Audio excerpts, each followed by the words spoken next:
حسین، آپ کے حلقہ درس میں شریک ہونے کے لیے ضمورت کے غم میں نے ارادہ کر لیا ہے کہ علائق دنیاوی کو چھوڑ دوں اور چاہتا ہوں کہ یہ باقی ماندہ زندگی تحصیل علم ہی میں صرف ہو جائے۔ امام، اگر ایسا ہے تو خدا تمہارے ارادے میں برکت دے اور تمہیں توفیق ہو کہ میرے بعد اس درسگاہ کے مالک بنو۔ الغرض، حسین امام نجم الدین کے خوشہ چینوں میں شامل ہو گیا، اور چونکہ بھتیجا تھا ان کے دل میں روز بروز اپنا اعتبار پیدا کرتا گیا، مگر اس کے ساتھ ہی وہ اپنا موقع بھی ڈھونڈتا رہتا تھا۔ امام اکثر اوقات طلبہ اور معتقدین کے مجمع میں رہتے، جس کی وجہ سے 3 مہینے گزر گئے اور حسین کو خنجر نکالنے کا موقع نہ ملا۔ چوتھے مہینے میں کچھ ہی دن گزرے تھے کہ اتفاقاً امام کو شدت کا بخار آیا اور کئی دن تک درس و تدریس کا سلسلہ موقوف رہا۔ اس بیکاری کے زمانے میں اکثر طلبہ تو ادھر ادھر پھرتے رہتے، مگر حسین نے شیخ کی تیمارداری میں انتہا سے زیادہ گرم جوشی اور سعادت مندی دکھائی۔ شب و روز ان کی دیکھ بھال اور خدمت گزاری میں مصروف رہتا۔ امام کو بخار آئے 6واں دن تھا کہ ایک رات کو اتفاقاً ان کے حجرے میں اکیلا حسین ہی تھا۔ رات زیادہ آ چکی تھی اور امام بچھونے پر لیٹے ناتوانی کی آواز میں اس سے باتیں کر رہے تھے۔ حسین خلاف معمول آج زیادہ خاموش تھا۔ کئی مرتبہ امام کو تعجب بھی ہوا، بلکہ ایک مرتبہ پوچھنے لگے، حسین، آج تم خاموش کیوں ہو؟ مگر حسین نے یوں ہی کہہ کر ٹال دیا۔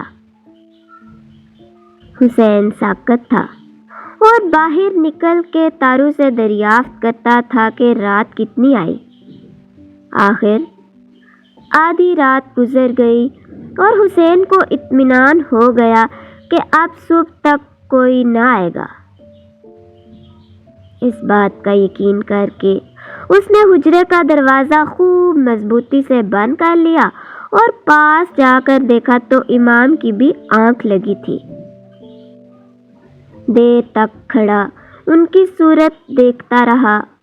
اس کی آنکھوں میں خون اتر رہا تھا اور ساتھ بساتھ اپنے استاد اور بزرگ پر کاری وار کرنے کے لیے زیادہ تیار ہوتا جاتا تھا۔ اس قسم کے خون ریز کاموں سے وہ کبھی آشنا نہ تھا۔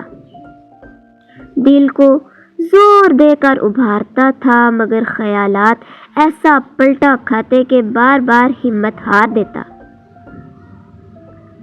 حجرے میں ہر طرف اسے ایسی خیالی باتیں نظر آئیں اور ان کا ایسا روب پڑتا تھا کہ معلوم ہوتا تھا کہ جیسے فرشتے یا کسی اور قسم کی غیر جسمانی مخلوق امام کی حفاظت کر رہی ہے۔ خود امام کا چہرہ اس کے خیال کی آنکھوں میں کبھی نہایت نورانی صورت بن کے سفارش کرتا اور کبھی بھیانک نظر آ کے ڈرا دیتا، مگر ان سب خیالات کو اس نے مٹا دیا۔ شیخ علی وجودی کا عطا کیا ہوا خنجر نکال کے اس کی باٹ دیکھی اور یکا یک دل مضبوط کر کے امام کے سینے پر چڑھ بیٹھا۔ امام نے چونک کر آنکھ کھولی اور چلانے ہی والے تھے کہ اس کا بایاں ہاتھ ان کے منہ پر اور خنجر ان کے دل میں تھا۔ چند ہی لمحے میں امام کی روح پرواز کر گئی۔ خون تمام حجرے میں پھیلا ہوا تھا۔ بے جان لاش خون آلود کپڑوں میں لپٹی ہوئی بستر پر پڑی تھی۔ گویا زور آوری کا کام نہ تھا، مگر حسین کے دل کو اتنی شدید حرکت ہوئی تھی کہ کھڑا ہانپ رہا تھا اور بار بار اپنے ہاتھ کے معصوم شہید کی مظلومانہ صورت کو ڈر کے دیکھتا تھا۔ آخر حسین نے ان سب چیزوں کو اسی حال میں چھوڑا، حجرے کے خوفناک سین پر سہمی ہوئی آنکھوں سے آخری نظر ڈالی اور دروازہ کھول کے نکلا۔ حجرے کو باہر سے بند کر دیا اور چپکے قدم اٹھاتا ہوا چلا۔ شاید زیادہ وقت نہ صرف ہوا ہوگا کہ وہ شہر کی خانقاہ سے دور نکل گیا۔ نیشا پور کے گرد نہایت مضبوط فصیل تھی اور پھاٹک رات کو بند ہو جاتے تھے، جس کے سبب سے اس وقت اسے باہر نکلنے میں بہت دشواری نظر آئی۔ مگر وہ جان پر کھیل کے کسی طرح باہر نکلا اور نکلتے ہی نہایت تیزی سے بھاگا تاکہ صبح ہونے سے پہلے ہی دور نکل جائے اور کوئی اسے نہ پا سکے۔ دوسرے دن جب وہ شوق کے پرو سے اڑتا ہوا خراسان کے مغربی میدان اور جنگل قطع کرتا چلا جاتا تھا، اس وقت اس کے حواس ذرا ٹھکانے ہوئے اور اپنا ظلم اور گناہ یاد آیا جو ہر پہلو سے برا نظر آتا تھا۔ اس خیال کو ٹالنے کی برابر کوشش کرتا تھا، مگر بار بار زبان سے ایک آہ کے ساتھ یہ جملہ نکل ہی جاتا تھا کہ میں بڑا گناہگار ہوں۔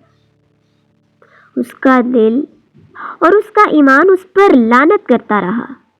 لعنت اور پھٹکار کی آواز کان میں آتی تھی اور وہ چونک چونک کے کہتا، اس فعل کے ذمہ دار شیخ علی وجودی ہیں، مگر دل میں قائل ہو جاتا کہ امام کا کام تو میری سنگ دلی نے تمام کیا ہے، ذمہ داری کسی اور کے سر کیوں کر جا سکتی ہے۔ اب اس کے دل نے شیخ کے اس اصول میں بھی شک پیدا کیا کہ مرید مرشد کے ہاتھ میں صرف ایک بے جان اور غیر ذمہ دار آلے کی حیثیت رکھتا ہے۔ فرض کرو کہ میں نے ایک کام کیا اور گو وہ کسی مشیر و صلح کار کے خیال میں اچھا ہو، مگر میرے نزدیک برا اور قابل ملامت ہو، تو اس ارتکاب پر میرا دل مجھ پر ضرور لعنت کرے گا، اور جب اسی لعنت کو اصطلاح شرح میں عذاب سے تعبیر کیا گیا ہے تو بے شک میں دوزخ کے عذاب سے نہ بچ سکوں گا۔ الغرض خود حسین کے دل نے اسے قائل کیا۔ اب وہ پچھتا رہا ہے اور سخت روحانی تکلیف میں مبتلا ہے، مگر اس کے ساتھ ہی شیخ علی وجودی کی وقت بھی ویسی ہی دل میں موجود ہے۔ شیخ کی وہ ایسی کرامتیں دیکھ چکا ہے کہ ان پر بدگمانی نہیں کر سکتا، بلکہ بعض اوقات ڈر جاتا ہے کہ شیخ غیب کے اور دلوں کے حالات سے واقف ہے۔ میرے شکوک کہیں ان کو معلوم ہو گئے تو غضب ہو جائے گا، ادھر سے بھی جاؤں گا اور ادھر سے بھی۔ اتنے بڑے گناہ کے ارتکاب کے بعد بھی زمرد کے وصال سے محروم رہا تو حسرت ہی رہ جائے گی۔ حسین اسی قسم کے خیالات دل میں لیے ندامت کے دریا میں غرق اپنے فعل پر پچھتاتا ہوا شہر حلب میں داخل ہوا۔ وہ شیخ کے سامنے جاتے ہی قدموں پر گرنے ہی کو تھا کہ انہوں نے اٹھ کر سینے سے لگا لیا اور نہایت ہی جوش سے کہا۔ ویڈیو اچھی لگی ہو تو لائک کریں، چینل کو سبسکرائب کریں، ویڈیو کو شیئر کرنا مت بھولیے گا۔ اگلی ویڈیو تک کے لیے مجھے اجازت دیجیے، اللہ حافظ۔